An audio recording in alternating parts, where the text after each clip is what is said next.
So I need to ask you this. What are your two favorite guitars of all time? And you might be like, Mike, why in the world would you ask me such a sensitive question? There's no way I could ever pick just two guitars, but let me tell you why I'm asking. Imagine for a second your favorite band of all time, like your favorite band in history, tells you, hey, our lead guitarist is out. We need you to come on tour with us immediately, like starting tomorrow. And when you come with us, everything's going to be taken care of. We're going to get you in the nicest hotels. We're going to get you your dream pedal board rig. We're going to get you every single amp you could possibly want, but one caveat, you're only going to be able to bring two guitars. Now I think about that for myself and I automatically get scared because I'm like, if Coldplay called me tomorrow and they were like, Johnny's out, he got canceled for some stuff he said about Viva La Vida on Twitter, and you're in and you could only bring two guitars, I don't even know what I would do, because part of me would want to bring a Strat, part of me would want to bring a Tele, part of me would want to bring a 335, part of me might want to bring a Les Paul for that one song. It's really one of those things where you learn to understand over the years as a guitar player that a lot of us are kind of high maintenance when it comes to gear, and specifically like playing live shows. I remember a crucial event when I was at a concert with my dad, and he turns to me as the guitarist, keeps switching in and out, Strat, Tele, whatever he's playing. And my dad, who's not a guitar player, says to me, Michael, why are they switching out so many guitars? And I'm like, for this specific person, it would probably take like 5 hours to explain, but let me just put it as simply as a lot of guitars do a lot of different things. And that's a problem that a lot of guitar players have tried to solve with a live setting. And I'm talking as someone who's never played a show of more than probably 1,000 people, where I've even thought to myself like, ooh, it would be great to have my Strat here as well as my Les Paul, just for some different tonal variations. And much like a lot of us smaller guitarists, even big professionals have tried to tackle this problem. In specific, I remember seeing a guy named James Valentine. He's part of this little up and coming band. I think they might make it one day.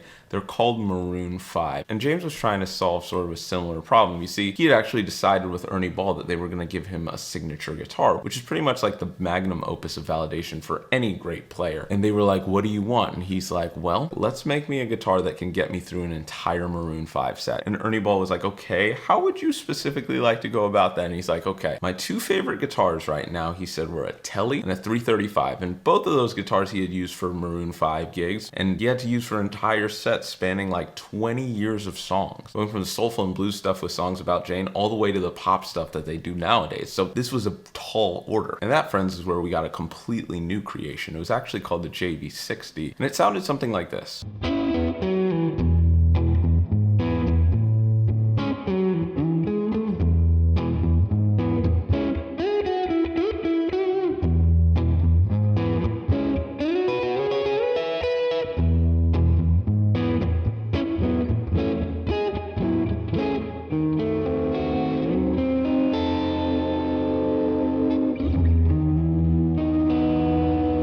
I don't actually know how much you know about the JV60, but I have an interesting history with it, because this isn't actually the first JV60, the original one that James Valentine designed. You see, about 6 or 7 years ago, I actually walked into a guitar store the week that the original one came out. And it was an interesting experience because, like a lot of people, I have some very bad experiences with guitar store employees, and I've been one, so I know what it's like. Surprisingly enough, that day, the guitar store employee was so nice to me. I mean, he was helping me with every question. He was just being super, super friendly, and he went up to me, he looked me in the eyes and he said, dude, have you played it yet? And I was like, have I played what yet? And he's like, oh bro, you gotta get on this. And I was like, get on what? He goes over, he gets the ladder, and he gets the JV60 down. And I'm like, is this it? And he's like, yes, this is it. This is the Maroon 5 machine, bro. You gotta play it. And that was my first experience with the JV60. I loved it. So I always had positive memories with that. So hearing about this for the first time, if you hadn't noticed, this is a JV60, but this happens to be Sterling's interpretation of it. And it's a little bit different because it's already a unique body shape, if you couldn't tell. It's literally exactly like he said. It's like if a Tele and a 335 completely combined, you would get this. It's almost like a 339 body shape. It gets even more intriguing than that. Unlike the first model, which was a solid body, this is actually chambered with an F-hole. It also has the Bigsby, which more on that later. Okay, so really the weirdest thing I think for me having a Bigsby right now is that on all of my other guitars, like every single one, I have intentionally removed whatever trem system was in there. And that's because whenever I can use vibrato and basically become a madman, and it gets to like an inappropriate range, which is interesting because I play at church and that's like my main live gig, and it's like huge for ambient swells, but even then I just went way too ham. So this is fun again, but it's also like completely dangerous.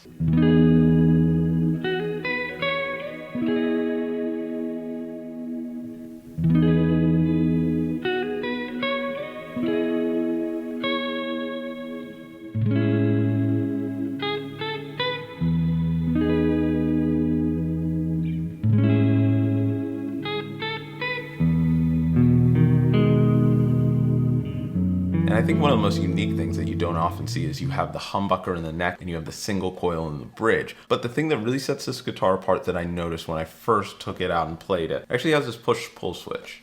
You might be like, Mike, I've played a million guitars with coil taps before. What in the world would make that so different? Why would that be special?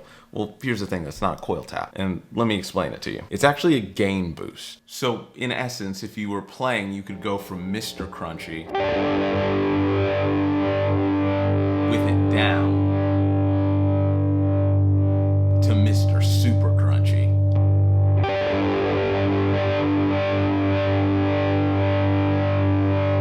And I wish you could just see the waveform in Logic and how much it differs from when it's down versus when it's up. So like I was saying before, the pickup configuration is part of what makes this guitar really interesting, if you ask me. For like most people who are used to having the humbucker in the bridge and the single coil in the neck, I think that's a lot of the functionality in the dB boost, not just in having something you can just press with the solo, but in actually like just seeing this guitar because there's a humbucker, it's louder. And now you can get the single coil and be able to match that volume plus have some more edge in there.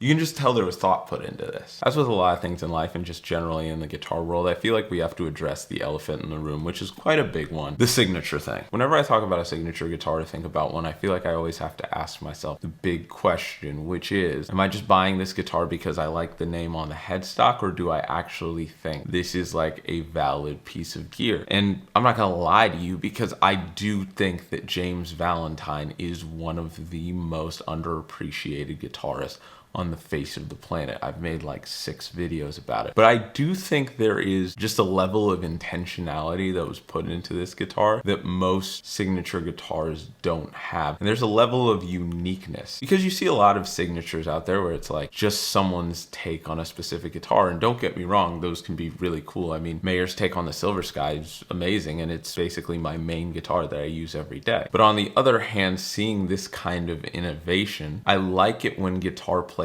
genuinely go for it, not just in their playing style, but in what is, I guess, would be the magnum opus of a guitar career, getting a company to make you a signature guitar, really trying to push the limits of like what we can make here and what I can want, and trying to fit, like I said before, literally 10 to 15 years of song into one set, into one specific guitar. That's not easy, and it's very commendable. From head to toe, this is a James Valentine guitar. But either way, I can go on and on for 12 hours about what I think. I think it's more important to know, what do you think? Have you played the JV60? What do you think of James Valentine's playing? And most importantly, do you abuse any Bigsby or trem systems on your guitars like I have? Again, thank you so much for watching this video. Like I said, just having played that guitar in that guitar store, the original JV60 all those years ago, it's cool to see that there's like Sterling's trying to do something that was already like unique with the push-pull knob. If you want to know anything more about this guitar, make sure to check out the links in the description. It's one of the best ways to support the channel if that's something you want to do, or if you're just curious about the JV60C or any of the other gear I used in this video, make sure to check out those links. Like and subscribe if you had a good time, and most important of all, have a fantastic day. And I'm just noticing now that it's a top loader, so that's something that I'm gonna have to